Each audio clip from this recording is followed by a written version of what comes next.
દેરોલ તળાવ હવે ઓવરફ્લો થઈ ગયું છે। તળાવનું પાણી ગામમાં ફરી વળતા નીચાણવાળા વિસ્તારમાં પાણી ભરાયા છે। સાથે ગામના લોકોએ જેસીબી દ્વારા ગરનાળું તોડીને પાણી બહાર કાઢ્યું હતું।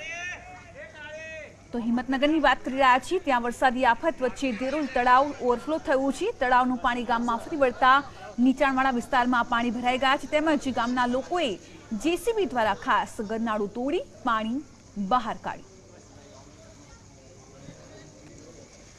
જીએસટીવી એક્સક્લુઝિવ દ્રશ્યો જોઈ શકો છો। હિંમતનગરથી દેરોલ તળાવ ઓવરફ્લો થયું છે, જેના કારણે લોકોને પારાવાર મુશ્કેલી પડી રહી છે।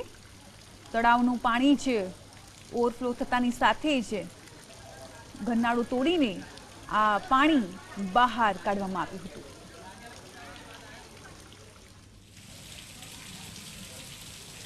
સાબરકાંઠા જિલ્લામાં પણ ધોધમાર વરસાદ, ઈડર 6.10 ઇંચ જેટલો વરસાદ ખાબક્યો। જો કે ખેડબ્રહ્માની વાત કરીશું, ત્યાં 5 ઇંચ, પોશીનામાં 6.5 ઇંચ, વડાલીમાં 5, વિજયનગરમાં 5.15 ઇંચ, તો સાથે હિંમતનગરમાં પણ 2.13 ઇંચ વરસાદ ખાબક્યો છે। પ્રાંતિજમાં 1.16 ઇંચ તેમજ તલોદમાં 1.3 ઇંચ વરસાદ થયો છે।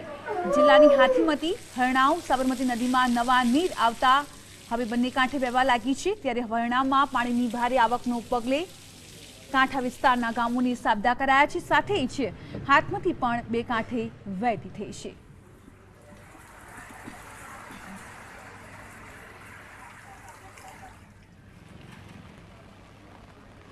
અરવલ્લી જિલ્લામાં પણ ભારે વરસાદ પડ્યો છે। જિલ્લાના મોટા ભાગના વિસ્તારમાં 2 થી 4 ઇંચ વરસાદ પડ્યો છે। મોડાસામાં પણ 2 ઇંચ વરસાદ થયો છે, તો ભિલોડામાં પણ 10 કલાકમાં 7 ઇંચ વરસાદ પડ્યો છે। ધનસુરામાં પણ 6 ઇંચ વરસાદ થયો, તો સાથે જ વરસાદ પડતા નીચાણવાળા વિસ્તારોમાં પાણી ભરાઈ ગયા। ભારે વરસાદને પગલે ભિલોડાની હાથમતી નદી બે કાંઠે વહેતી થઈ છે, ત્યારે હવે નીચાણવાળા વિસ્તારોમાં રહેતા લોકોને સાવચેત પણ કરાવી દેવામાં આવી છે।